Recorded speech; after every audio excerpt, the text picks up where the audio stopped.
ఓం గం గణపతియే నమః. ఓం నమః శివాయ. ఓం శ్రీమాత్రే నమః. సర్వమంగళమాంగళ్యే శివే సర్వార్థసాధకే శరణ్యే త్ర్యంబకే దేవి నారాయణి నమోస్తుతే. సో అందరికీ నమస్కారం.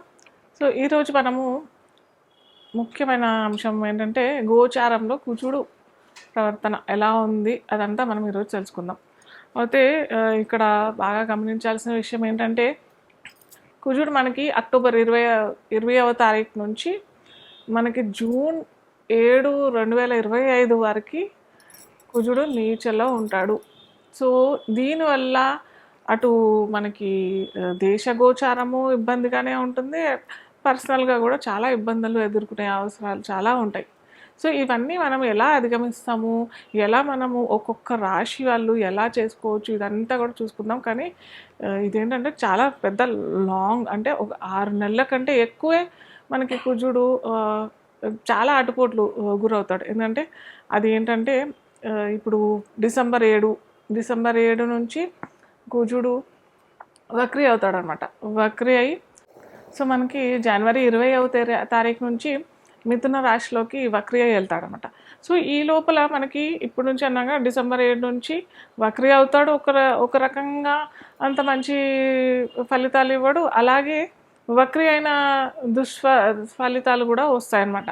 సో ఎవరెవరికి ఈ విధమైన ఇబ్బందులు కలుగుతాయి అవన్నీ మనం డిస్కస్ చేస్తాము. కానీ ఏ విధంగా ఈ 6 నెలలు అంటే 7 నెలలు మనకి ఇబ్బందికరంగా ఉంటుంది అన్నది కూడా మనము దేశగోచారంగా పరంగా అటు పర్సనల్గా పరంగా ఒక్కొక్క రాశి వారికి ఒక్కొక్క లగ్నం వారికి ఎలాంటి ఇబ్బందులు ఫేస్ చేయాల్సి వస్తుంది అదంతా మనం డిస్కస్ చేద్దాం.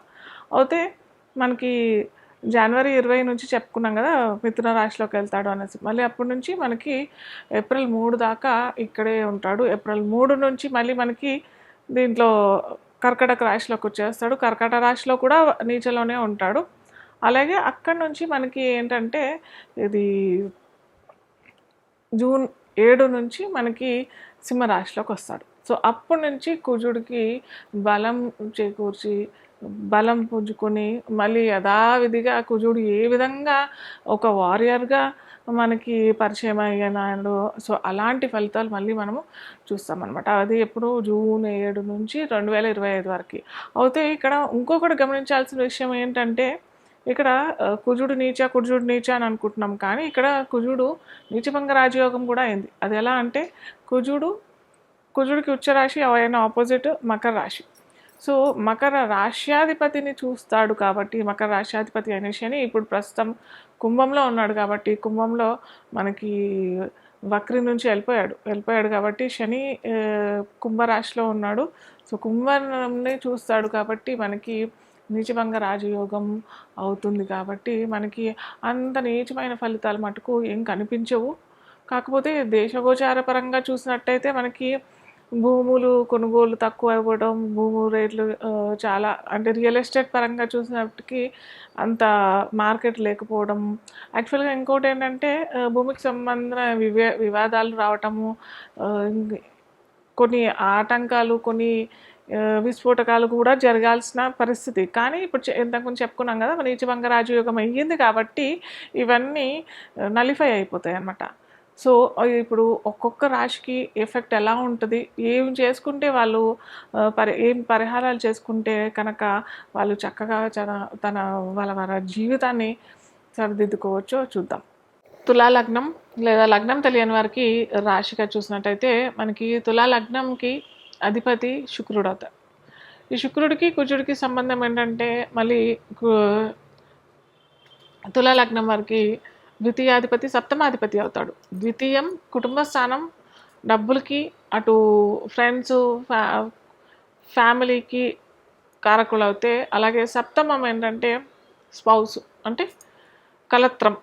సో ఇవన్నీ ఉంటాయి. అంటే ఒక మనిషికి కావాల్సిన అన్నీ మనకి తులా లగ్నం వారికి, మేష లగ్నం, వృశ్చిక లగ్నం వారికి ఇవన్నీ ఉంటాయన్నమాట. సో వీళ్ళేంటంటే వీరికి కుజుడు నీచలో ఉన్నాడు కాబట్టి చాలా చాలా జాగ్రత్తగా ఉండాలి మీరు ఏ విషయంలోనంటే అటు ఏదైనా మ్యాచెస్ చూస్తున్నాము మ్యారేజ్కి, లేదా మ్యారేజ్లో ఆల్రెడీ ఉన్నాము అని అన్నట్టయితే మటుకు చాలా జాగ్రత్తగా మీరు వ్యవహరించాలి. ఎందుకంటే స్పెసిఫిక్‌గా స్త్రీలకైతే మంచి వరుడు దొరికే అవకాశాలు తక్కువగా ఉంటాయి. అలాగే హ్మ్. కుజుడే కారకుడు కాబట్టి, భర్త కారకుడు కాబట్టి, నీచలో ఉన్నాడు కాబట్టి కొద్దిగా అగ్రెసివ్ నేచర్ ఉన్న వ్యక్తితో పరిచయం అయ్యే అవకాశాలు చాలా ఉంటాయి. అలాగే భార్యాభర్తలకి కూడా కొన్ని విభేదాలు రావటము, అభిప్రాయ భేదాలు రావటము, ఇలాంటియన్నీ తరచూ మనము చూసేదేంటంటే ఈ తులా లగ్నం వారికి, తులా రాశి వారికి. సో వీరేంటంటే చాలా జాగ్రత్తగా ఉండాలి. స్పెసిఫిక్‌గా కుటుంబ వ్యవస్థకే ఇబ్బంది. అలాగే మనకి డబ్బు రూపకంగా ఉండే రాశి అధిపతి అయిన కుజుడు నీచలో ఉన్నాడు కాబట్టి ఫైనాన్స్ రంగంలో ఉన్న వారికి కూడా ఇబ్బందే ఉంటుంది కాబట్టి కొద్దిగా ఫైనాన్స్ రంగంలో ఉన్నవారు భారీగా ఏదైనా పెట్టుబడులు పెట్టకపోవడం చాలా మంచిది.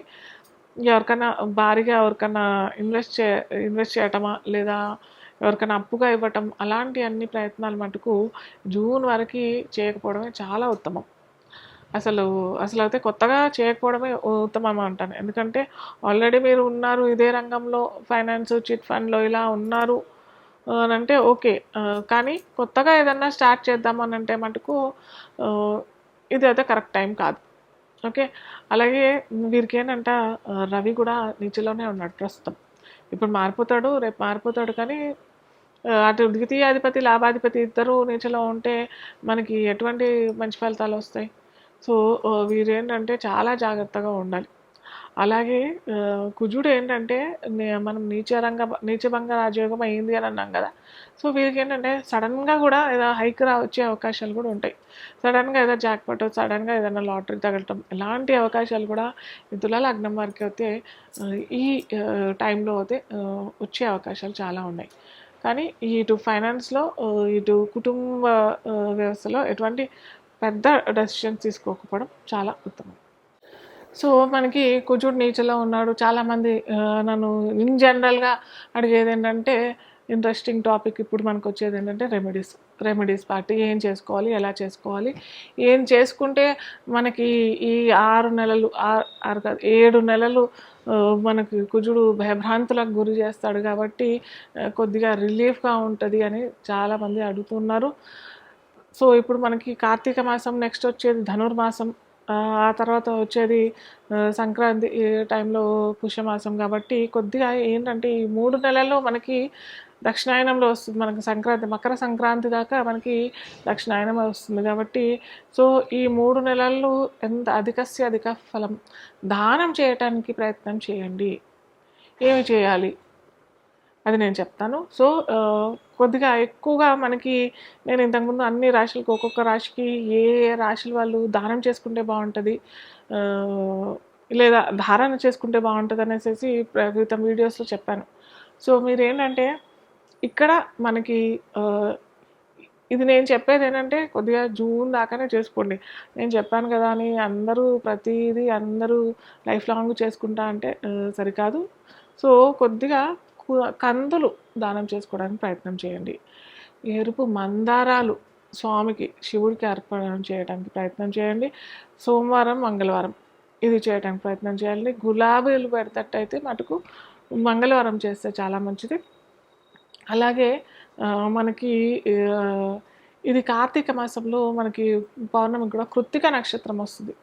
కార్తికేయ స్వామి కుజుడికి అధిదేవత ఎవరు అని అంటే మనకి సుబ్రహ్మణ్య స్వామి. సో ఈ కార్తీక పౌర్ణమి రోజు కూడా మీరేమన్నా ఈ ఎరుపు రంగు వస్తువులు లేదా వస్తువులు అని అంటే మీకు ఏమన్నా చేసుకోవచ్చు. అంటే అమ్మవారి గుళ్ళో గాజులు, ఎరుపు రంగు గాజులు కూడా ఇవ్వచ్చు. సో గాజులు ఇవ్వచ్చు. ఏమంటారు ఇవాళ బ్యాండ్స్ అని వస్తున్నాయి కదా. సో ఆడపిల్లలకి బ్యాండ్స్ ఇవ్వండి. ఇలాంటివన్నీ చేసుకోవచ్చు. కందులు మాత్రం మీరు చేసుకునే దాంట్లో పెట్టేసుకోండి. ఎంత చేసుకోవాలి అని కూడా చాలామంది అడుగుతుంటారు. సో మీకు తాహత్తుగా ఎంత తాగుతే అంత చేసుకో. ఇప్పుడు నేను నెలకు 10 లక్షలు సంపాదిస్తాను, ఓ పావు కేజీ డొనేట్ చేస్తాను అంటే అది కరెక్ట్ కాదు. అలా అని 10,000 సంపాదించే వ్యక్తి నేను నెలకి 2-3 కిలోలు దానం చేస్తానంటే అది కూడా సరికాదు. సో మీకు ఎంత చేత అవుతే అంత చేసుకోండి. కాకపోతే 250 గ్రాములు అంటే పావు కేజీ చేసుకుంటే మటుకు అంటే మనం చేసింది ఆ బ్రాహ్మణ కుటుంబంలో అయినా లేకపోతే ఇంకెవరైనా ఆ రోజు వాళ్ళు ఆ పప్పు లేకపోతే ఇంకేదన్నా వండుకుంటారు కదా. సో వండుకునేటట్టుగా ఆ బ్రాహ్మణ కుటుంబానికి మనం ఇచ్చినట్టయితే మంచి ఫలితాలు వస్తాయి. సో ఇవి చేసుకుంటానికి ప్రయత్నం చేయండి. అలాగే భూ సేకరణ మాత్రం చేసుకోకపోవడం మంచిది ఈ 6 నెలలు.